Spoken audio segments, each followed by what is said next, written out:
대선 전국부터 살펴보겠습니다. 국민의힘 김문수, 한동훈, 홍준표 대선 경선 후보가 이변 없이 1차 컷오프를 통과해 이른바 빅4 자리에 안착했습니다. 남은 한 자리를 두고 경쟁을 벌일 것으로 분석됐던 안철수, 나경원 후보 중에는 결국 안 후보가 2차 경선행을 확정지었습니다. 윤흥성 기자입니다. 국민의힘이 대선 경선 후보 8명 가운데 절반만 선출하는 1차 컷오프 통과자를 발표했습니다. 후보 성명을 가나다 순으로 말씀드리겠습니다. 김문수, 안철수, 한동훈, 홍준표. 역선택 방지 조항이 적용돼 국민의힘 지지층과 무당층을 대상으로 진행된 100% 여론조사 결과인데 선거법상 구체적인 득표율과 순위는 공개되지 않았습니다. 이른바 3강으로 꼽혔던 김문수, 한동훈, 홍준표 후보들에게 큰 이변은 없었습니다. 남은 한 자리는 치열한 경쟁 끝에 안철수 후보가 차지했습니다. 경영자 출신 그리고 또 과학자 출신이니까 이런 제 모든 것을 발휘해서 우리나라가 더 한층 더 발전할 수 있도록 최선 다하겠습니다. 나경원, 양향자, 유정복, 이철우 후보는 고배를 마셨습니다. 국민의힘은 미디어데이를 열어 후보 4명의 2차 경선 1대1 토론 상대 등을 정할 예정입니다. 1대1 주도권 토론과 사자 토론회 등을 거쳐 오는 29일 2차 컷오프를 진행합니다. 당원 50%, 국민 여론조사 50%가 반영되는 2차 경선에선 과반 득표자가 나오면 바로 최종 대선 후보가 결정되지만 그렇지 않을 경우 1, 2위가 다시 한번 토론회를 거친 뒤 다음 달 3일 전당대회에서 본선행 티켓의 주인공을 가립니다. YTN 윤웅성입니다. 더불어민주당 이재명 대선 경선 후보가 의료 분야에 정책 공약을 내놨습니다. 좀처럼 해결되지 않는 의대 정원 문제와 관련해서는 사회적인 대화를 해법으로 내놨습니다. 민주당은 이번 주말 호남권 순회 경선을 앞두고 있는데요. 김경수, 김동연 예비후보는 일제히 호남 공약을 발표하며 추격의 발판 등의 마련에 공을 들이는 모습입니다. 김다현 기자입니다. 절반의 일정을 소화한 민주당 대선 경선에서 압도적 1위를 달린 이재명 후보는 별다른 외부 일정 없이 SNS를 통해 정책 행보를 이어갔습니다. 먼저 탈플라스틱 선도국가로 만들겠다는 목표를 내걸고 2040년까지 석탄 발전을 폐쇄하겠다는 내용의 기후 공약을 발표했습니다. 의료 정책은 환자의 필요와 안전을 최우선으로 하는 개혁이 필요하다며 공공의료를 강화하고 의대 정원을 합리화하겠다고 밝혔습니다. 지역별 의료 격차 문제가 심각하다는 데엔 윤석열 정부와 의견을 같이 하면서도 모든 이해 당사자가 참여하는 사회적 합의를 통해 의대 정원 논란을 해소하자며 차별화를 시도했습니다. 이 후보는 또 최근 정세균 전 국무총리와 비공개 회동한 사실이 공개됐는데 물밑 통합 행보도 계속되고 있다는 분석이 나왔습니다. 김경수 후보는 호남권 순회 경선을 나흘 앞두고 가장 먼저 호남으로 내려가 전통 지지층의 표심을 잡는 데 공을 들였습니다. 적어도 광주 전남 메가시티가 된다면 1년에 3조에서 5조 정도의 예산을 직접 지원하면 그걸 가지고 광주가 스스로 필요한 산업 분야를 육성해 나가는. 김동연 후보도 5.18 민주화운동 정신을 헌법에 수록하고 서해안 아리백 라인을 조성해 신재생 에너지 벨트를 구축하겠다는 등 호남 공약을 구체화하며 표밭 따지기에 집중했습니다. 호남권 광역 교통망 확충입니다. 동서를 횡단하는 교통망을 신설하겠습니다. 이재명 후보 역시 오는 24일부터 1박 2일간 호남 지역을 누비며 새몰이에 나선다는 계획입니다. 이 후보 측은 본선을 대비한 듯 광주 전라는 득표율만큼이나 투표 참여율이 중요하다며 당원들의 적극 투표를 당부했습니다. YTN 김다현입니다. 보수 진영에서 한덕수 출마설은 여전히 살아있는 카드로 거론되고 있습니다. 더불어민주당 내에서는 한대행 재탄핵을 즉각 추진해야 한다는 주장이 거듭 제기됐습니다. 민주당은 한미 2+2 통상 협상을 앞두고도 한대행을 향해 어떠한 최종 결론도 내리면 안 된다고 압박했습니다. 황보혜경 기자입니다.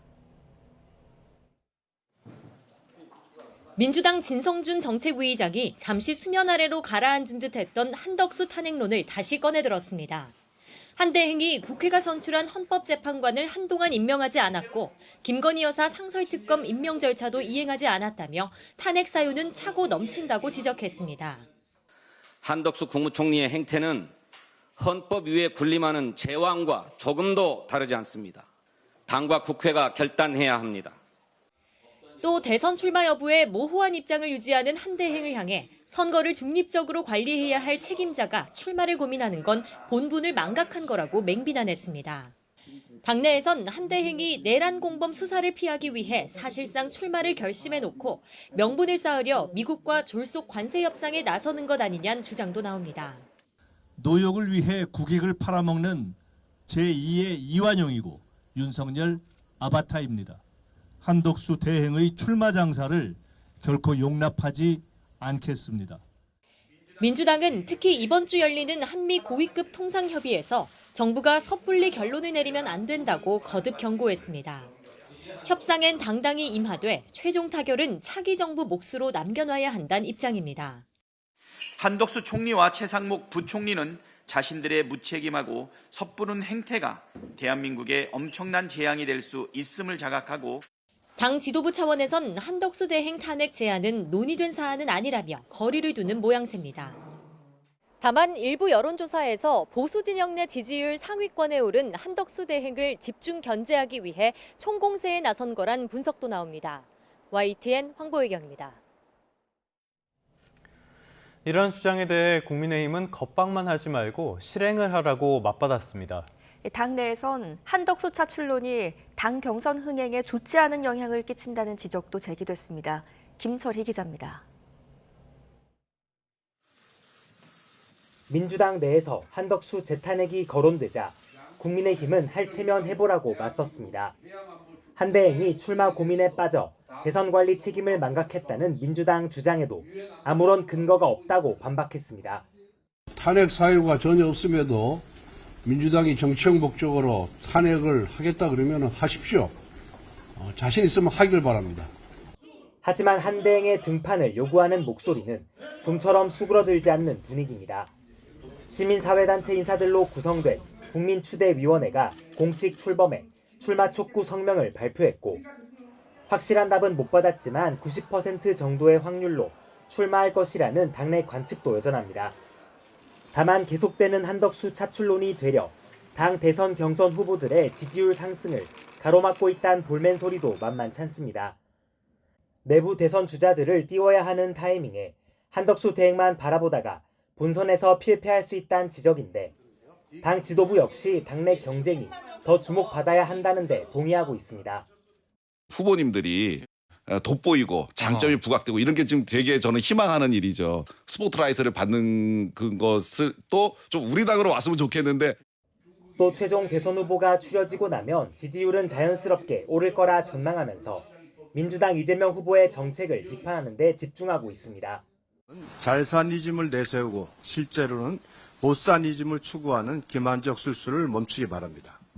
개미 투자자들의 표심을 자극해 이번 대선을 유리하게 치르겠다는 당내 일각에선 한덕수 대행 탄핵이 오히려 대선 출마론에 명분을 더해줄 거라 내다보기도 합니다.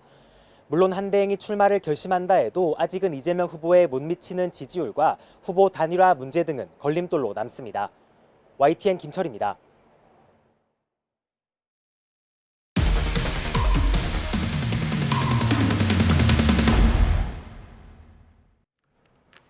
신안산선 광명 구간에서 발생한 붕괴 사고 소식입니다. YTN이 취재를 해봤더니 공사장의 발파 기록이 서류마다 달랐던 것으로 확인됐습니다. 폭약을 사용하는 발파는 꼼꼼한 관리가 필수인데 이해하기가 어려운 부분이죠. 경찰은 공사 일지가 허위로 작성됐는지에 대한 수사에 착수했습니다. 표정우 기자의 단독 보도입니다. 붕괴 사고가 난 신안산선 공사 구간의 작업일보와 발파 일지입니다. 작업일보엔 발파를 포함한 공사의 전반적인 진행 상황이, 발파 일지엔 발파 작업만 따로 빼 일시와 횟수를 정리했습니다. 두 자료가 정확히 일치해야 하지만 YTN 취재진이 비교 분석한 결과 모두 제각각인 것으로 확인됐습니다. 지난달 17일 작업일보를 살펴봤습니다. 폭발을 했다고 적혀 있는데 해당 날짜의 발파 일지는 아예 작성되지 않았습니다. 발파 횟수가 차이를 보이기도 했습니다. 지난 4월 5일자 작업일보엔 3번으로 기록됐지만 발파일지엔 2번뿐입니다. 지하공사 구간에 폭약을 터뜨려 폭파하는 발파는 안전에 큰 영향을 줄 수 있는데도 일지마다 기록이 모두 다른 겁니다. 굉장히 위험한 작업입니다. 그렇기 때문에 폭약과 내관은 부정하게 사용되는 사례가 없도록 하기 위해 가지고 굉장히 엄격히 관리해야 하고요. 발파 시 발생하는 소음과 진동 충격을 측정하는 계측 보고서도 허술하게 작성된 정황이 곳곳에서 확인됐습니다. 작업일지엔 지난 3월 한 달 동안 꾸준히 발파가 진행됐다고 돼 있지만 경찰에 제출된 계측 보고서엔 8일치가 아예 빠져 있습니다. 실제 이게 제대로 안 되는 상황에서 과연 정밀 시공이 되겠느냐. 경찰 전담 수사팀은 모두 같아야 하는 작업일보와 발파일지, 계측 보고서의 기록이 제각각인 점에 주목하고 일부 서류가 허위로 작성됐는지 여부를 확인하고 있습니다. 시공사인 포스코 ENC는 현장 관리 부실 의혹에 대해 관계기관에서 확인 중인 사안이라 현 시점에 답변하기 어렵다고 밝혔습니다.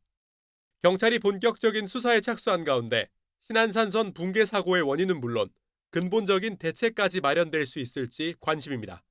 YTN 표정우입니다.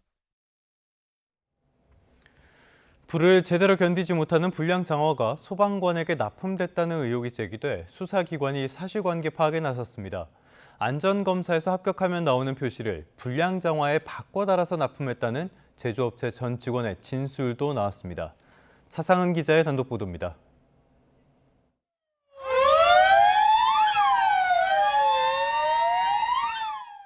무섭게 타오르는 불길을 향해 소방관들이 한 발짝 더 다가갑니다.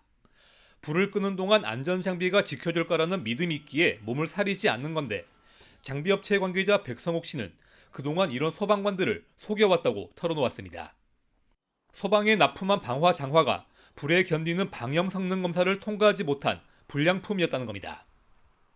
불량 게 점점 없어져서 그거 납품을 어떻게 하고 어떻게 폐기를 해야 되냐 얘기를 물어보니 너가 납품하고 있는 게 그 태가리를 해서 나가고 있는 거다 그렇게 얘기를 해주더라고요. 태그 가리는 합격 판정을 받은 장화에서 QR코드를 떼어내 불합격 장화에 부착했다는 이야기입니다.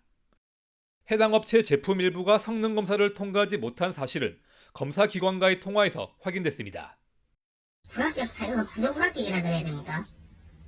아니면 특별 지령에서 방음 성능이 안 나오잖아. 방음 성능이. 이 업체가 만든 방화 장화는 조달청을 거쳐 전국 소방서에 공급됐습니다. 이 가운데 불량품이 몇 개인지는 확인되지 않았습니다. 불량 QR코드를 떼고 합격 인증서를 받은 QR코드를 봉제선에다 다시 한 다음에 납품하면 아무도 몰라요. KFI도 속이고 소방청도 속이고 모든 사람들을 소방관들을 속인 다음에 납품한 저희 잘못인 거죠. 백 씨 진술에 대해 업체는 사실이 아니라고 주장했습니다. 대표와 개인적인 감정으로 회사를 나간 백 씨가 허위 사실을 언론에 알리고 있지만 이미 관련 기관 조사까지 끝난 상황이라는 겁니다. 국민신문고로 같은 내용 신고를 접수한 대검찰청은 사건을 최근 부산지검으로 보냈고 지난 2023년 수사를 검토하다가 사건을 종결한 경찰도 다시 내사에 들어갔습니다. YTN 차상입니다. 서울의 한 마트에서 술에 취한 채 흉기 난동을 벌여 60대 여성을 숨지게 한 남성이 경찰에 붙잡혔습니다. A씨는 어제 오후 6시 20분쯤 서울 미아동에 있는 마트에 환자복 차림으로 들어가 일면식도 없던 60대와 40대 여성 2명을 흉기로 찌른 혐의를 받습니다. 60대 여성은 병원으로 옮겨져 치료를 받던 중 끝내 숨졌고 마트 직원인 40대 여성은 생명에 지장이 없는 것으로 확인됐습니다. 고위공직자범죄수사처가 오늘 임성근 전 사단장의 휴대전화를 포렌식하며 최상병 순직 사건에 대한 외압 의혹 관련 수사를 재개합니다. 지난해 12월 3일 비상계엄이 선포가 되면서 수사가 잠시 멈춘 지 넉 달여 만입니다. 김영수 기자입니다. 해병대 최상병 순직 사건에 대한 외압 의혹을 수사해온 고위공직자범죄수사처는 지난해 1월 압수수색을 통해 임성근 전 사단장의 휴대전화를 확보했습니다. 주요 피의자 가운데 하나였던 만큼 윤석열 전 대통령이나 대통령실 등의 외압 의혹을 풀 핵심 증거로 거론됐습니다. 하지만 수사가 급물살을 탈 거란 전망과 달리 되레 제동이 걸렸습니다. 휴대전화 잠금을 풀지 못했기 때문인데 임 전 사단장은 국회에 나와 비밀번호를 기억하지 못한다고 주장했습니다. 공수처에다가 비밀번호를 알려주는 그 의사가 있냐 이 말입니다. 알려줄 의사는 있는데 당시에 있어요 없어요 그것만 있습니다. 예, 그러면 알려주도록 하십시오. 근데 기억하지 못하고 있습니다. 그러다 지난해 12월 비상계엄 선포 이후 공수처가 내란 혐의 사건에 뛰어들면서 최상병 관련 사건 수사는 사실상 잠정 중단됐습니다. 계엄 수사가 마무리 단계에 접어들자 공수처는 임성근 전 사단장의 휴대전화 포렌식에 다시 나서며 본격적으로 수사를 재개했습니다.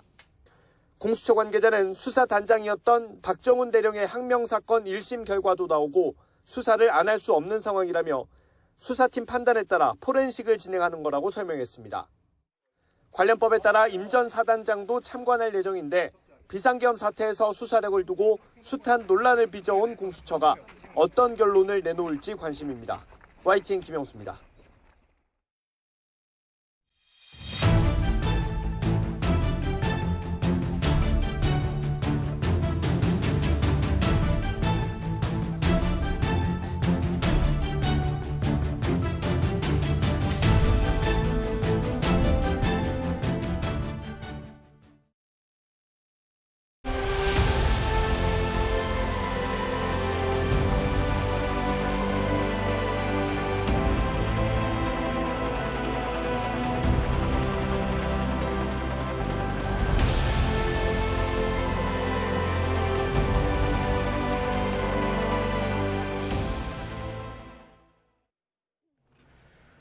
오는 26일 선종한 프란시스코 교황의 장례식이 열립니다. 교황의 관이 우리 시간으로 오늘 오후 성 베드로 대성당으로 운구됩니다.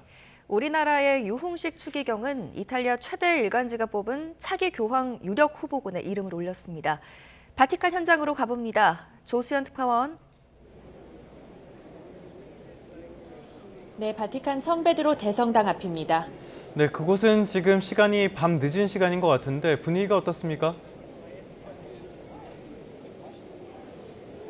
네, 이곳은 지금 밤 11시를 지나고 있습니다. 늦은 시간임에도 이곳 성 베드로 대성당 앞 광장에는 세계 각국에서 온 추모객들의 발길이 이어지고 있습니다. 갑작스러운 선종 소식이 전해진 뒤로 각국에서 신자들과 여행객들이 찾아서 교황의 영면을 기원하고 있습니다. 프란치스코 교황은 선종하기 전날인 부활절 대축일에 성 베드로 광장에 등장해 신자들과 만났는데요. 교황청 소식을 전하는 바티칸 뉴스는 당시 교황이 자신을 데려다준 간호사에게 고맙다고 인사하면서 당신은 내가 해낼 수 있다고 생각하나요? 이렇게 물었다며 생전 마지막 순간들에 대해 전했습니다. 현재 바티칸 내 교황의 거처인 산타마르타 집에 안치된 교황의 관은 이곳 시간으로 내일 오전 9시 성 베드로 대성당으로 운구됩니다. 한국 시간으로는 오늘 오후 4시가 되겠습니다. 운구 행렬은 산타마르타 광장과 성 베드로 광장 등을 거쳐서 대성당으로 이동할 예정입니다. 이후 장례 미사일인 26일까지 교황의 관은 대중에 공개되는데 이 기간에 일반 신자들도 조문할 수 있습니다. 교황청은 프란치스코 교황의 장례 미사가 이곳 시간으로 26일 오전 10시 성 베드로 광장에서 엄수된다고 밝혔습니다. 장례 미사는 조반니 바티스타레 추기경단 단장이 집전합니다. 네, 교황의 장례식에는 세계 각국 정상들이 참석할 예정이죠. 네, 그렇습니다. 여러 현안을 놓고 프란치스코 교황과 대립해온 트럼프 미국 대통령은 부인 멜라니아 여사와 함께 장례식에 참석한다고 밝혔습니다. 트럼프 대통령이 오게 될 경우 지난 1월 재집권한 뒤에 첫 외국 방문이 됩니다. 우크라이나 휴전 협상이 교착 상태를 벗어나지 못하는 가운데 젤렌스키 대통령도 장례식 참석 계획을 밝히면서 바티칸에서 트럼프 대통령과 만나기를 희망한다고 말했습니다. 또 스타머 영국 총리, 마크롱 프랑스 대통령, 폰데어 라이엔 유럽연합 집행위원장, 독일 총리와 대통령 등 세계 각국 정상들이 참석합니다. 찰스 3세 영국 국왕의 장남 윌리엄 왕세자는 아버지를 대신해 참석하기로 했습니다. 장례식이 치러진 후 교황의 관은 로마의 산타마리아 마조레 대성전에 안장됩니다. 대부분의 전임 교황은 사후 성베드로 대성장에 안장됐는데요. 교황은 바티칸 밖 산타 마리아 마조레 대성전 지하에 묻어달라는 유언을 남겼습니다. 또 무덤에 특별한 장식을 하지 말고 라틴어로 프란치스쿠스라는 비문만 새겨달라고 부탁했습니다. 관심사 가운데 하나는 콘클라베를 통해서 새로운 교황이 누가 될 것인가 이 부분도 있을 것 같은데요. 우리나라의 이홍식 추기경이 이탈리아 최대 일간지가 뽑은 차기 교황의 유력 후보군 이름을 올렸다고요? 네, 그렇습니다. 애도 기간과 장례 절차가 마무리되면 말씀하신 대로 이제 콘클라베가 진행될 예정인데요. 한국인 최초 교황청 장관인 유흥식 나자로 추기경이 이탈리아 최대 일간지 코리에레 델라세라가 꼽은 차기 교황 유력 후보군에 이름을 올렸습니다. 코리에레 델라세라는 12명의 유력 후보를 선정하면서 유 추기경을 11번째로 거론하고 남북한 화해를 모색한 포콜라레 운동의 일원이라고 설명했습니다. 앞서 영국 이코노미스트도 유 추기경을 유력 후보 가운데 한 명으로 꼽았습니다. 유 추기경은 2021년 6월 한국인 최초로 교황청 성직자부 장관으로 발탁돼 프란치스코 교황 곁에서 활동하며 얼굴을 알리고 인맥을 쌓았다는 점에서 기대를 모으고 있습니다. 또 탁월한 업무 추진력과 소탈하고 열린 리더십으로 높은 평가를 받는 것으로 알려졌습니다. 지금까지 바티칸에서 YTN 조수연입니다. 다음 소식입니다. 최상목 부총리 겸 기획재정부 장관이 한미 2+2 통상협의를 위해 방미 일정을 시작했습니다. 최 부총리는 한미 동맹을 더 튼튼하게 하고 우리 입장도 적극적으로 설명하겠다고 강조했습니다. 워싱턴으로 가보겠습니다. 홍상희 특파원. 본격적인 한미 관세 협상에 막이 오르게 됐는데 최 부총리는 어떤 각오를 밝혔습니까? 네, 이곳 시간으로 오늘 오전 11시 반쯤 최상목 경제부총리가 워싱턴 DC 근처 공항에 도착했습니다. 통상협의에 임하는 각오를 묻자 최선을 다하겠다고 짧게 말했습니다. 매우 밝은 표정이었는데 이 본격적인 협상을 앞두고 말을 아끼는 모습이었는데요. 직접 들어보시겠습니다. 한미 동맹을 더욱 튼튼하게 하기 위한 논의를 시작하러 왔습니다. 그 논의 결과는 목요일 날 말씀드리겠습니다. 네, 트럼프 행정부 2기 출범 이후 우리 정부 인사로는 최고위급 방문이기도 한데요. 안덕근 산업장관도 이곳 시간으로 내일 도착해 최 부총리와 함께 2+2 통상협의에 나서게 됩니다. 이 대표단에는 외교부와 과학기술정보통신부, 농림수산식품부, 국토교통부 등 모두 8개 관계부처 실무진도 동행해서 비관세 장벽 이슈에 대해서 대응할 계획입니다. 다만 국방부 실무진은 대표단에 포함되지 않았는데요. 통상과 방위비 이슈를 분리해 대응한다는 정부의 기조를 반영한 것으로 보입니다. 이번 협의는 미국 측의 제안으로 성사가 됐는데요. 최근에 보면은 미국의 마음이 많이 급한 것 같습니다. 미국 쪽에서 협상에 속도를 내는 모습이라고요. 네, 그렇습니다. 중국과 관세 협상을 좀처럼 시작하지 못하고 있죠. 그렇기 때문에 미국은 이 동맹과의 협상과 가시적인 성과 도출에 드라이브를 걸고 있는 모습입니다.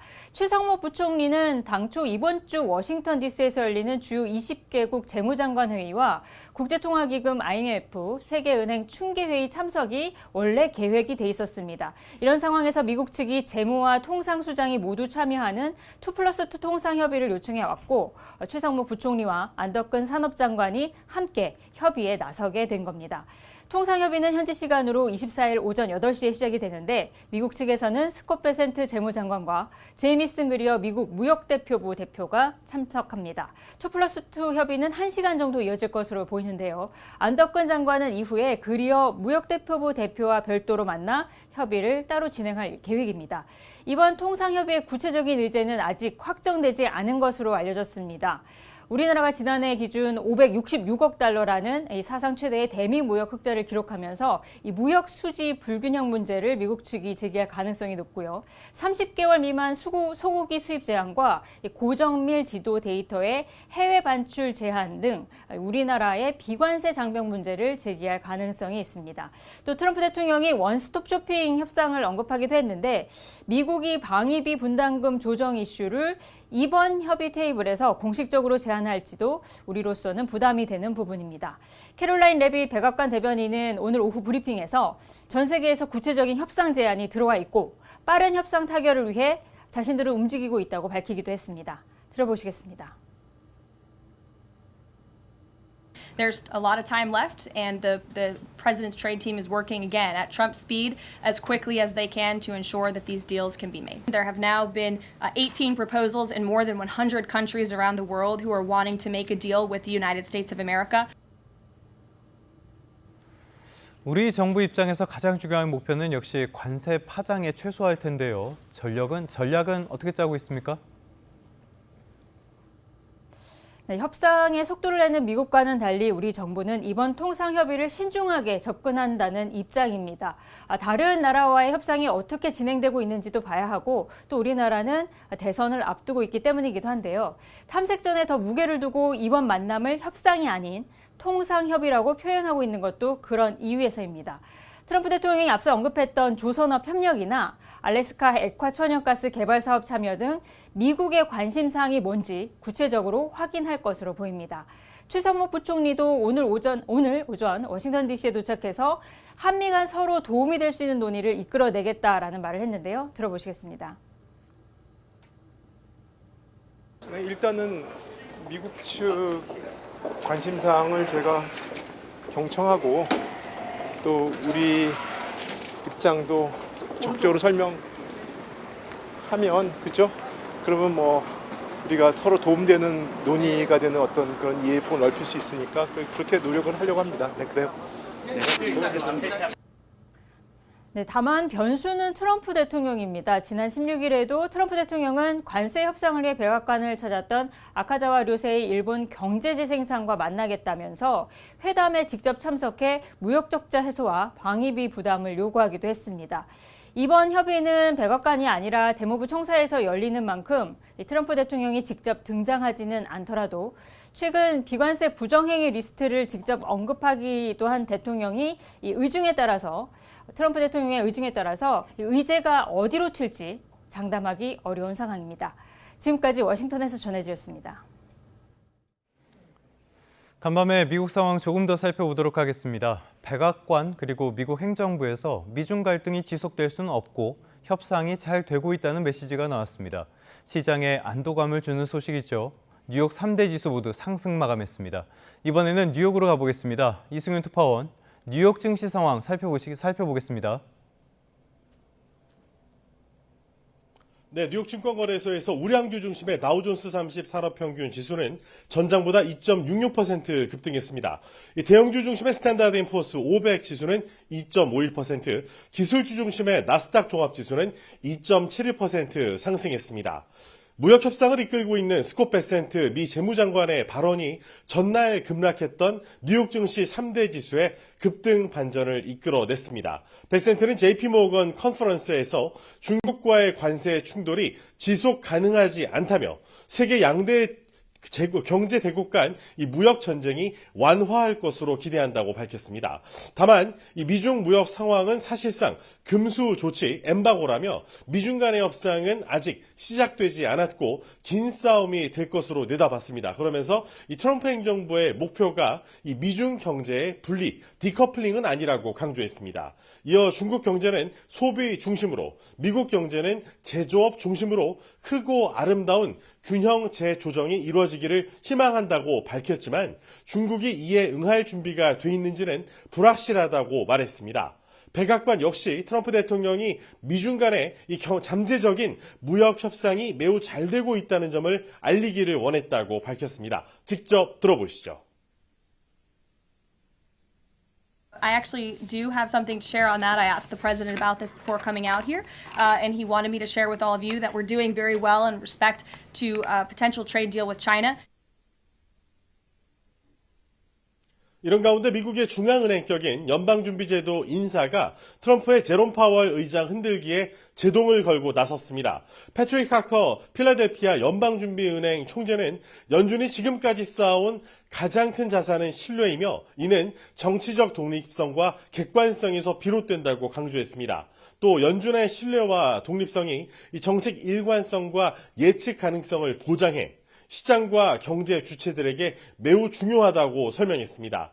이런 상황에서 이달 미 동부 메릴랜드와 버지니아 등 5개 주의 제조업체들을 상대로 조사한 리치먼드 연은의 제조업 지수는 마이너스 13으로 지난달에 마이너스 4에서 크게 떨어졌습니다. 이번 하락은 2022년 초 이후 가장 큰 2개월 연속 하락폭으로 관세가 제조업 경기 위축을 부르는 것으로 풀이되는 만큼 금리를 둘러싼 연준의 고심은 더욱 깊어질 전망입니다. 지금까지 뉴욕에서 YTN 이승윤입니다. 트럼프 대통령 취임식 때 현대자동차뿐만 아니라 삼성전자 같은 다른 한국 기업들도 기부금을 낸 것으로 파악됐습니다. 미국 연방선거위원회 웹사이트에 실린 트럼프 취임식위원회 기부금 보고서를 보면 현대자동차 미국 법인이 $100만, 삼성전자 미국 법인이 $31만 5천, 쿠팡의 모기업인 쿠팡 INC도 $100만 기부한 것으로 파악됐습니다. 한화는 한화디펜스 미국 법인과 한화큐셀 미국 법인이 지난해 12월과 올해 1월 $50만 기부했지만 이후에 환불 처리된 것으로 나타났습니다.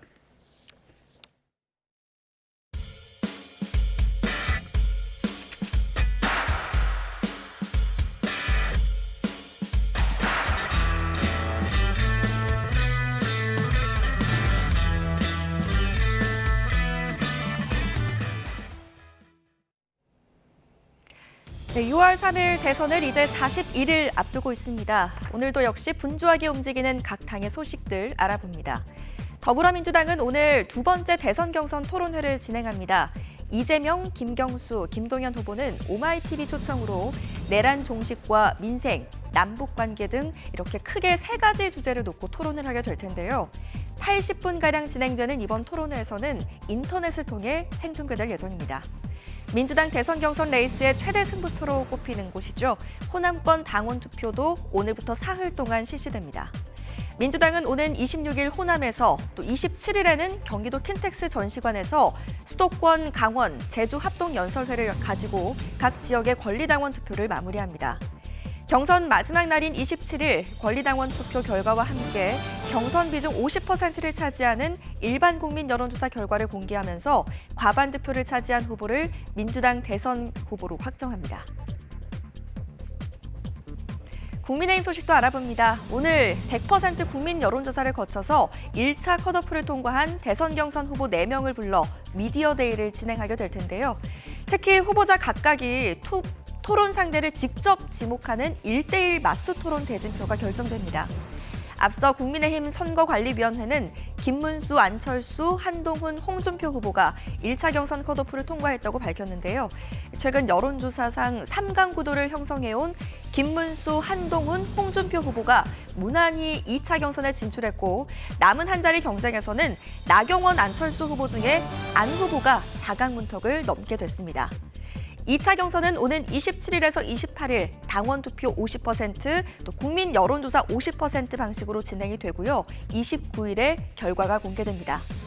여기서 만약 과반 득표자가 나오지 않는다면 상위 득표자 2명을 대상으로 다음 달 1일에서 2일 당원 투표와 국민 여론조사를 진행해서 같은 달 3일 전당대회에서 최종 후보가 확정됩니다. 지금까지 대선 소식이었습니다.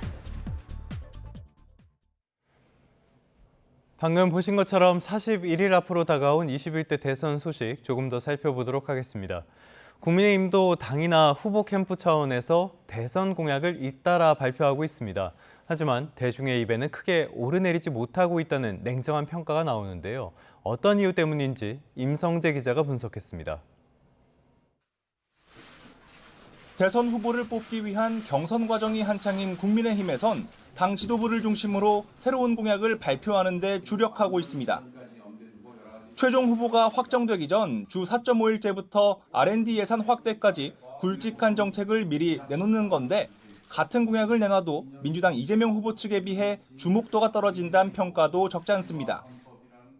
양당 모두 약속한 주요 기관 세종 이전이 대표 사례로 꼽힙니다.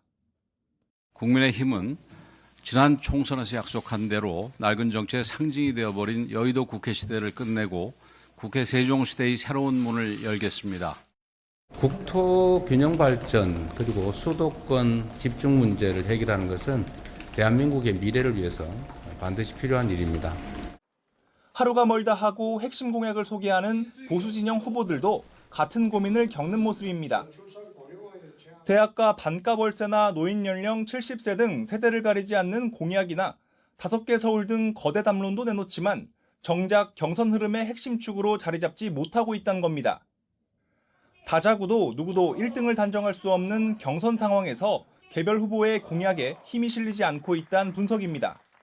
이제 4명으로 좁혀지고 2명으로 좁혀지면서부터 컨벤션 효과는 일어날 것이다 이렇게 예상하고 있습니다.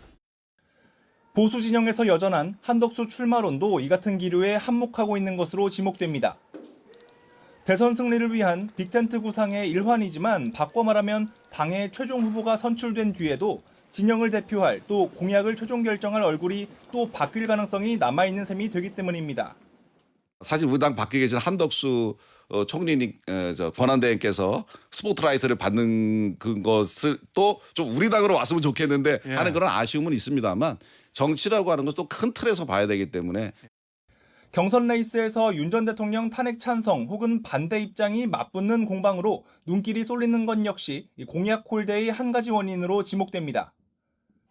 이재명 후보의 집권 비전의 주목도가 높아지는 반면 보수 진영은 과거에 얽매여 있는 모습으로 비칠 수 있다는 지적입니다. 국민의힘 내에선 민주당 이재명 후보의 정책 공약 하나하나를 긴장감 있게 바라보는 기류도 엿보입니다. 국민의힘이 최종 후보를 정한 뒤 대국민 공약 설명을 위한 이 시간 부족 문제를 어떻게 극복할지가 큰 숙제로 남게 됐습니다. YTN 임성재입니다.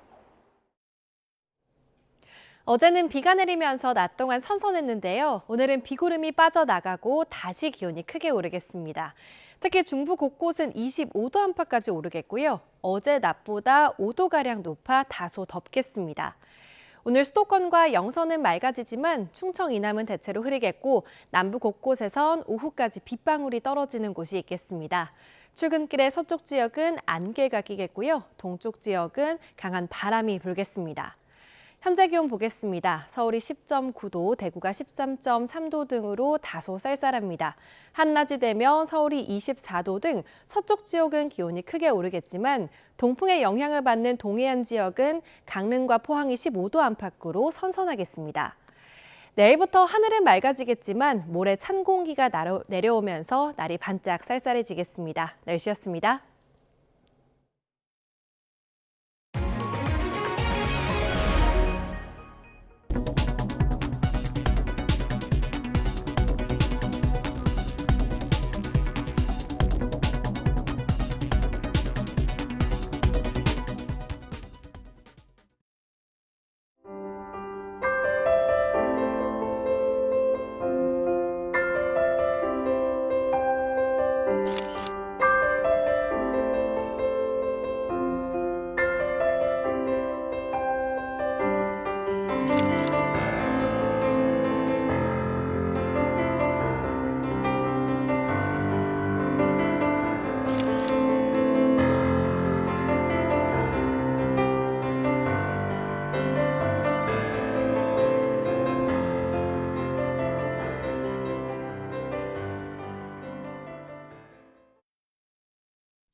일 심에서는 유죄, 2심에서는 무죄였죠. 더불어민주당 이재명 전 대표의 선거법 사건, 이 최종 판단을 대법원 전원 합의체가 내리게 됐습니다.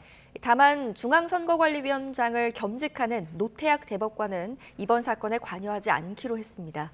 김태원 기자가 취재했습니다. 대법원이 이재명 전 대표의 선거법 위반 혐의 상고심 사건을 전원 합의체에 회부했습니다. 오경미, 권영준, 엄상필, 박영재 대법관으로 구성된 2부의 배당이 이뤄진 당일 곧바로 회부 결정까지 내려진 겁니다. 통상 대법원은 기존 판례를 바꿀 필요가 있거나 공익과 관련된 중대 사건, 국민적 관심이 쏠리는 사건의 경우 전원 합의체로 넘깁니다. 이 전 대표 사건은 조희대 대법원장이 직접 전체 대법관들의 의견을 수렴한 뒤 전원 합의체 회부를 결정한 것으로 파악됐습니다. 소부 심리만으로 결론 내릴 사건이 아니라고 판단한 것으로 보입니다. 공직선거법 사건 오늘 전원합의체 회부되고 심리까지 열렸는데 대법원 판단 어떻게 보십니까? 다만 중앙선거관리위원장을 겸직하는 노태학 대법관은 스스로 낸 회피 신청이 인용되면서 사건 심리에서 빠지게 됐습니다.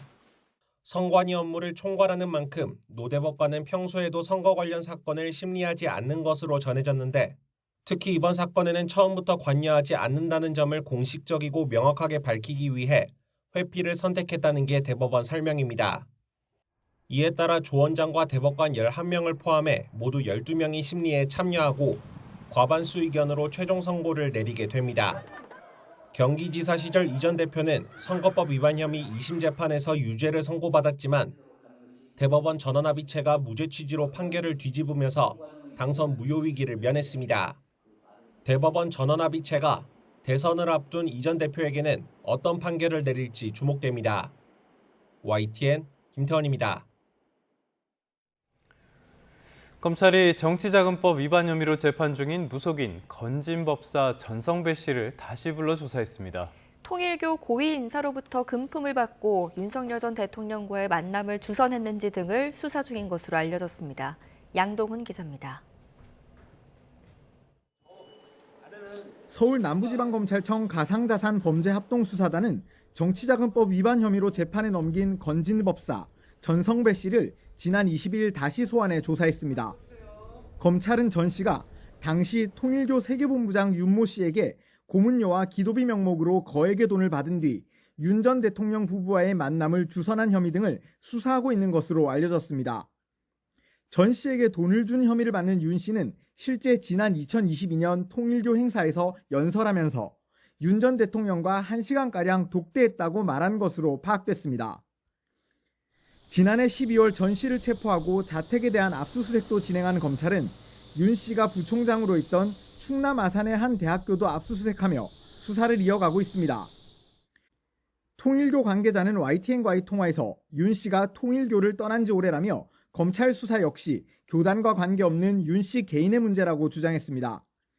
검찰은 전 씨가 지난 2022년 지방선거 공천에 개입하고 대선 직후 친윤계로 알려진 의원들에게 인사청탁을 한 정황도 수사하고 있는 것으로 전해졌습니다. 전 씨는 지난 2018년 지방선거 경선을 앞두고 경북 영천시장 예비후보였던 정모 씨로부터 1억 원을 받은 혐의로는 기소돼 재판을 받고 있습니다. YTN 양동훈입니다. 공천 개입 의혹을 받는 윤석열 전 대통령의 배우자 김건희 여사가 변호인 선임계를 제출한 것으로 확인됐습니다. 김 여사 측은 최근 서울중앙지검 명태균 의혹 전담 수사팀에 변호인 선임계를 제출했습니다. 의정 갈등이 불거진 뒤 처음으로 이주호 부총리 겸 교육부 장관이 의대생들과 만났습니다. 학생들이 참여해 의견을 낼 수 있는 위원회를 만들어 소통을 강화하겠다고 약속했는데요. 내년도 정원 동결에도 꿈쩍하지 않고 있는 의대생들이 수업에 복귀할지는 여전히 미지수입니다. 백종규 기자입니다. 교육당국의 수장인 이주호 부총리와 의대생, 전공의 등 10여 명이 한자리에 마주 앉았습니다. 지난해 2월 의정 갈등이 시작된 뒤 1년 2개월 만에 첫 공식 만남입니다. 이 부총리는 먼저 정부와 의료계 사이 소통이 부족했던 점을 인정하며 의견 수렴을 위한 의학교육위원회 구성을 약속했습니다. 이 위원회에 교수님을 비롯해서 의학교육 전문가뿐만 아니라 학생들도 참여해서 여러분의 의견을 개진할 수 있도록 하겠습니다.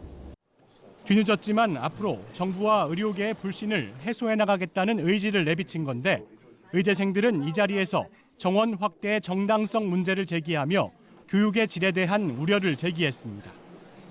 이 부총리는 2사 2호학번을 따로 교육할 수 있도록 학교별 상황에 따라 선택할 수 있는 여러 모델을 만들었다며 문제없이 교육이 이루어질 것이라고 학생들을 설득했습니다. 어쨌든 학생들도 이 사태의 이제 빠른 해결 그리고 정부가 특히 교육부가 이렇게 적극적인 소통에 나서 주신 것이 이거를 시작으로 이 사태가 잘 해결되기를 바라는 그런 많은 이야기가 있었습니다. 정부와 의대생이 대화의 물꼬를 트긴 했지만 이를 계기로 학생들이 돌아올지는 여전히 불투명합니다. 더욱이 이번 대화에 참여한 의대생들은 그동안 정부와 대립각을 세워온 의대생 단체 소속은 아닌 것으로 전해졌습니다. 학생들은 여전히 필수 의료 패키지 철회 등 사실상 의료개혁 백지화를 요구하며 수업 거부를 이어가고 있는 가운데 오는 30일까지 의대 본과 4학년 학생들의 유급 시한이 줄줄이 다가오고 있습니다. YTN 백종규입니다. 한 명이 숨지고 10여 명이 다친 서울 봉천동 아파트 방화 사건. 이 사건의 피의자인 A씨는 평소에 기이한 행동을 일삼았다고 합니다. 이사 5개월 만에 살던 아파트에 불을 질렀는데요. 경찰은 주변인 조사를 통해 A씨의 범행 동기를 파악하고 있습니다. 정현우 기자입니다. 주민들은 지난해 11월까지 같은 아파트에 살던 방화 피의자 60대 A씨를 평소 행실에 문제가 많은 인물로 기억했습니다. 하늘을 보고 욕설을 하니까 좀 무서웠죠. 공포스러웠고. 마주칠 때마다 사람이 긴장을 하게 되잖아요. A씨는 특히 바로 윗집에 살던 주민과 층간소음 문제로 자주 다퉜던 것으로 전해졌는데 지난해 9월 추석된 몸싸움으로 경찰까지 출동했습니다. 불 타고 이렇게 부닥치는 그런 소리? 그게 시끄럽다고 엄마한테 해코지를 한 거예요. 이렇게 서로 밀치다 보니까는 저도 넘어졌고. 서로 고소를 취하면서 폭행 사건은 종결됐지만 이후에도 A씨가 시끄럽다며 망치로 천장을 때리는 등 이해할 수 없는 행동은 반복된 걸로 보입니다. 다 들고 자려고 하는 그 상황에서 망치를 이렇게 두들기더라고요. 그게 진동이 저까지 느꼈어요.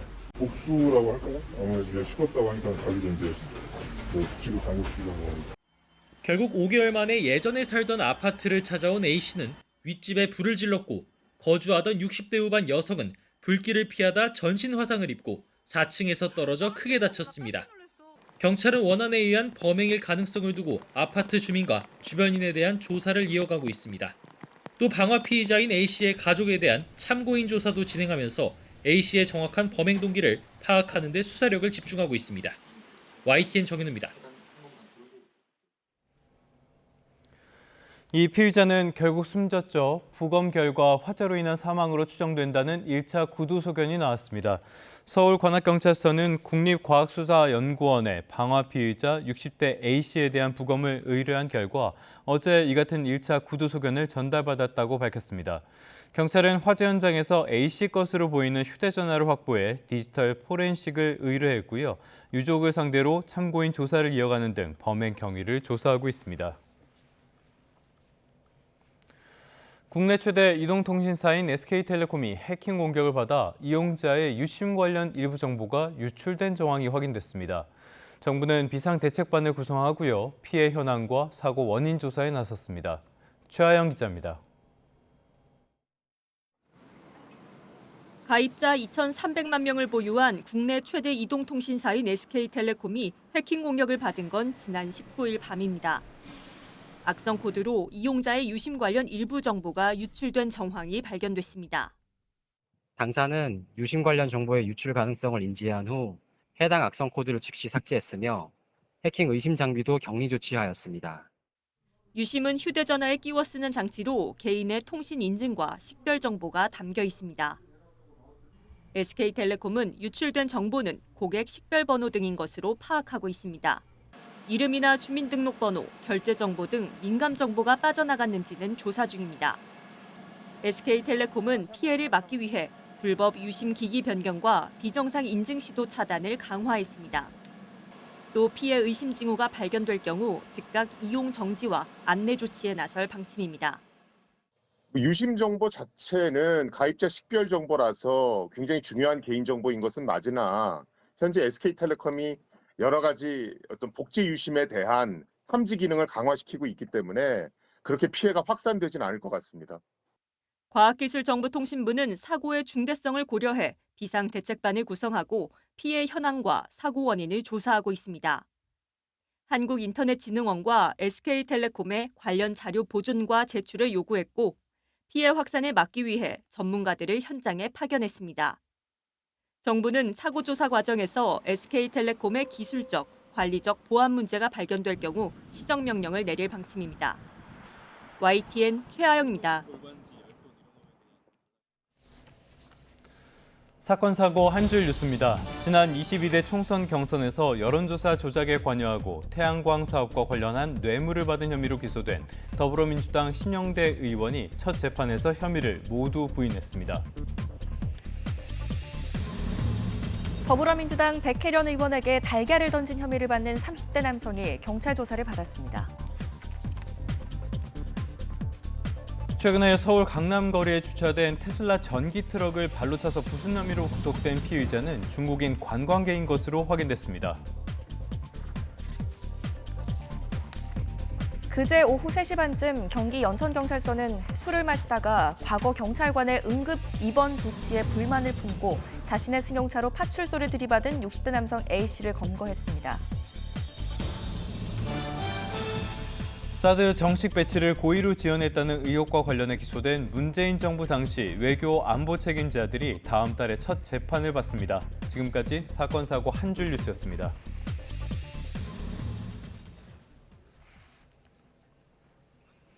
네, 우리 군의 4번째 정찰 위성이 성공적으로 발사가 돼서 지상국과의 교신에 성공했습니다. 군은 5번째 위성까지 올해 안에 전력화될 경우 북한 지역의 특정 표적을 2시간 단위로 감시할 수 있을 것으로 기대하고 있습니다. 이종원 기자입니다. 5, 4, 3, 2, 1, ignition. 카운트다운 종료와 함께 불꽃을 내뿜으며 힘차게 우주를 향해 솟아오릅니다. 우리 군 정찰 위성 4호기를 실은 이 발사체 펠컨 9이 미국 플로리다주 우주군 기지에서 발사되는 모습입니다. 우리 시각 오전 9시 48분에 발사된 정찰 위성 4호기는 10시 3분 발사체와 성공적으로 분리돼 목표 궤도에 정상적으로 진입했습니다. 이후 발사 2시간 39분 만인 낮 12시 27분 지상국과의 첫 교신에도 성공했습니다. 지난해 12월 정찰 위성 3호기 발사에 성공한 지 넉 달 만이자 첫 위성 발사 1년 4개월 만입니다. 목표 궤도에 안착하였으며 국내 지상국과 교신에 성공하여 위성 상태가 양호함을 확인했습니다. 정찰 위성 4호기는 우리 군의 중대형 정찰 위성 확보를 위한 4.25 사업을 통해 발사한 4번째 위성입니다. 전파를 이용한 영상 레이더 사 위성과 전자광학 적외선 센서 EOIR 위성을 함께 운용하는 건데 각 첫 자를 따서 이름을 붙였습니다. 서로 특징이 다른 위성을 여러 궤도에서 군집 운용하면서 기상 역량을 최소화하고 목표물에 더 적합한 방식을 찾을 수 있게 됐습니다. 위성의 한반도 재방문 주기가 단축되면서 북한의 도발 징후를 더 정확하고 빠르게 식별할 수 있게 된다는 의미입니다. 군은 마지막 정찰 위성인 5호기까지 올해 안에 발사를 마칠 예정으로 4.25 사업이 완료될 경우 북한 지역 특정 표적을 2시간 단위로 감시할 수 있을 것으로 보고 있습니다. 현재 개발 중인 초소형 위성까지 감시 전력에 더해질 경우 독자적인 우주 전력을 구축하면서 국방우주 강군으로 도약하는 계기가 될 것으로 기대하고 있습니다. YTN 이종원입니다. 중국이 서해 잠정 조치 수역에 설치한 구조물과 관련해서 한중 간의 갈등이 고조되는 가운데 오늘 서울에서 한중 해양협력 대화가 열릴 예정입니다. 중국은 이 구조물이 양식시설이라서 문제가 없다고 주장을 하고 있습니다. 하지만 우리 정부도 맞대응을 할 구조물을 설치할 수도 있다는 가능성을 내비치고 있어서 공방이 예상됩니다. 홍선기 기자입니다. 중국이 양식시설이라며 서해 한중 잠정 조치 수역에 설치한 구조물입니다. 잠정 조치 수역은 양국의 배타적 경제 수역이 겹치는 구역으로 민감 수역이기 때문에 어외 시설물 설치나 자원 개발이 금지됩니다. 문제는 해당 구조물이 석유 시추를 위한 것으로 의심된다는 점 때문에 국내에서 꾸준히 문제가 제기되어 왔습니다. 급기야 지난 2월에는 우리 측 해양조사선이 현장 조사를 위해 접근했지만 중국 측 방해로 대치하는 일까지 벌어졌습니다. 중국 정부는 우리 정부의 현장 조사는 물론 철거 요구도 거부하는 것으로 전해졌습니다. 针对双方存在的涉海分歧，中韩通过海洋事务对话合作机制保持着良好的沟通。当前黄海局势是稳定的。 결국 우리 정부도 맞대응 가능성까지 꺼내들었습니다. 서해 잠정 조치 수역에 우리도 비슷한 구조물을 설치하는 비례 대응을 검토하는 겁니다. 비례 대응 관련된 부분은 저희가 사안에 대한 중요성과 해양 영토를 지킨다는 입장에서 매우 엄중하게 보고 있습니다. 그래서 관계당국, 외교당국 같이 해가지고 지금 일을 진행을 하고 있고요.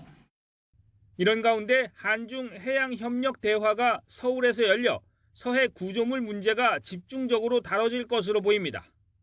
양측의 입장이 팽팽한 상황이지만 최근 미국의 관세 공격에 대한 공조 필요성이나 올해 시진핑 중국 주석의 방한을 앞두고 한중 관계 개선 목소리가 커지면서 타협점을 찾을 수 있을지 주목됩니다. YTN 홍성기입니다. 4월 23일 수요일 미리 보는 오늘입니다.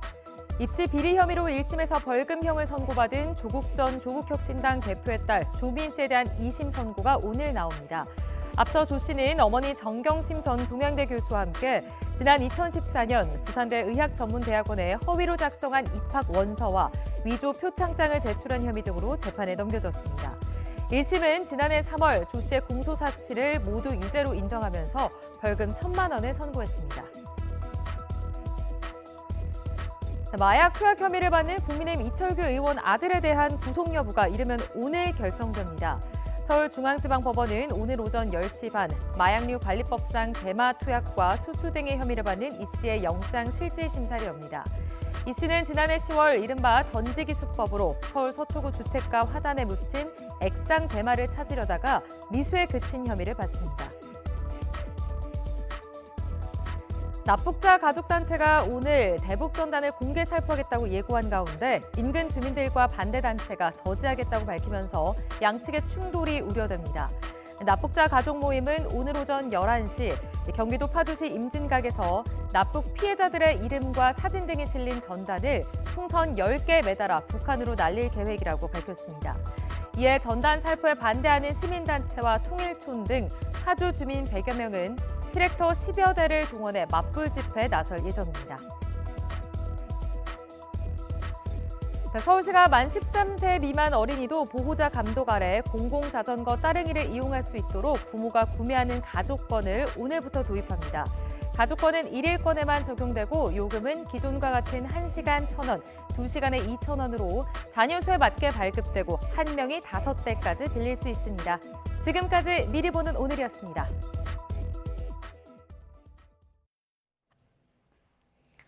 네, 방금 들어온 속보부터 전해드리겠습니다.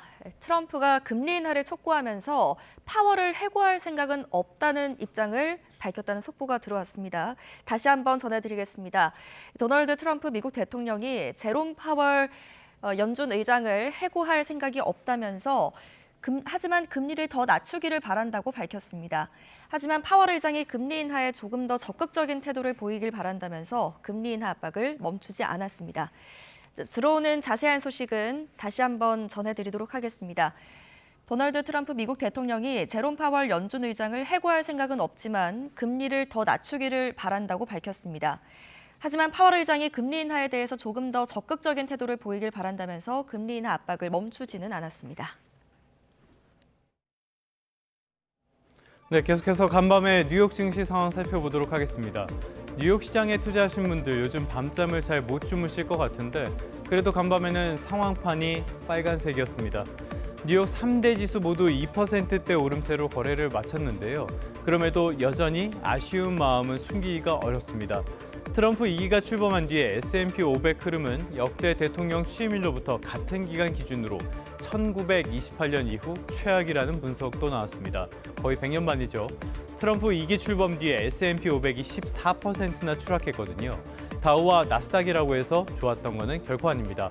간밤에는 반등하긴 했지만은 아직 경계심을 놓아서는 안 된다는 지적이 나오는 배경이기도 합니다. 간밤에 그렇다면 주가는 왜 올랐을까요? 크게는 두 가지 요인이 있었을 겁니다. 첫 번째로는 저가 매수세입니다. 최근에 낙폭이 컸으니까 지금이라면 사볼만 하다는 인식이 있었겠죠. 하락장에서 잠시 반등하는 이른바 데드캣 바운스일 수 있다는 겁니다. 두 번째 배경이라면 미국과 중국의 무역 분쟁이 완화될 수 있다는 기대감이 아닐까 싶습니다. 백악관과 행정부에서 나온 메시지의 영향으로 풀이되는데요.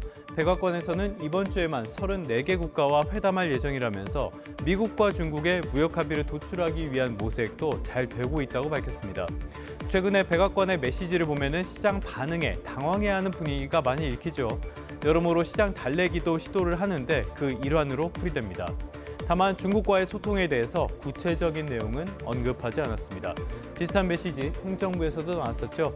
스콧 베선트 재무부 장관이 중국과의 교차 상태가 지속 가능하지도 않고 조만간 상황이 완화될 것으로 보인다고 밝혔습니다. 시장에 어느 정도는 안도감을 준 메시지로 풀이됩니다. 하지만 앞서 말씀을 드린 것처럼 트럼프 정책에 대한 불안감은 여전히 시장을 지배하고 있습니다. 국제통화기금 IMF가 올해 세계 경제 성장률을 기존 3.3%에서 2.8%로 대폭 낮췄습니다.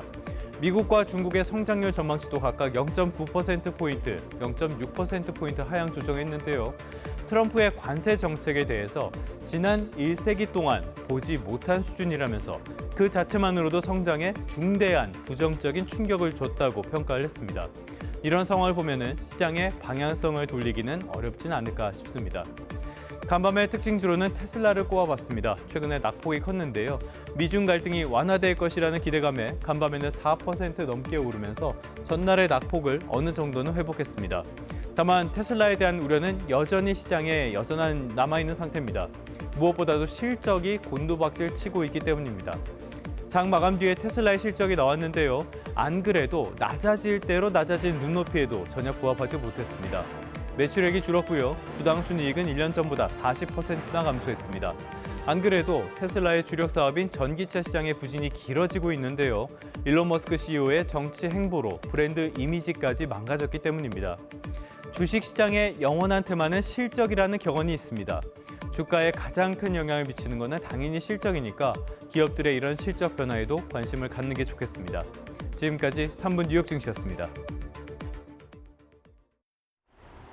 비구름이 빠져나가고 오늘은 다시 기온이 크게 오르겠습니다. 현재 서울 기온은 11도 선으로 출근길 공기는 다소 선선한데요. 한낮이 되면 기온이 24도까지 올라서 어제보다 5도가량 높겠고요. 다소 덥겠습니다. 다만 저녁에는 다시 기온이 떨어지며 일교차가 무척 크기 때문에 겉옷은 꼭 챙기셔야겠습니다. 오늘 수도권과 영서는 하늘이 개면서 맑아지겠습니다. 충청, 이남은 대체로 흐리겠고요. 오후까지 남부 곳곳에서는 빗방울이 떨어지겠습니다. 현재 충남 서해안과 호남, 경남 서부 지역엔 안개가 끼어 있습니다. 일부 지역은 가시거리가 1km 아래로 떨어져 있어서 출근길엔 안전운전 하셔야겠습니다. 현재 기온은 서울이 10.9도, 대구가 13.3도 등으로 다소 선선하고요. 낮 기온은 서울이 24도, 대전은 25도 등 서쪽 지역은 초여름 기온을 보이겠습니다. 다만 동풍의 영향을 받는 동해안 지역은 기온이 15도 안팎에 머물며 낮에도 선선하겠습니다. 내일부터 하늘은 맑아지겠지만 모레 찬 공기가 내려오면서 날이 반짝 쌀쌀해지겠습니다. 오늘 오전까지 동해안에서는 강한 바람이 불겠습니다. 동해상과 남해상에는 풍랑주의보도 내려져 있는 만큼 안전사고에 주의하셔야겠습니다. 지금까지 YTN 이혜민입니다. 3분 뒤에 뉴스타트 3부가 계속됩니다.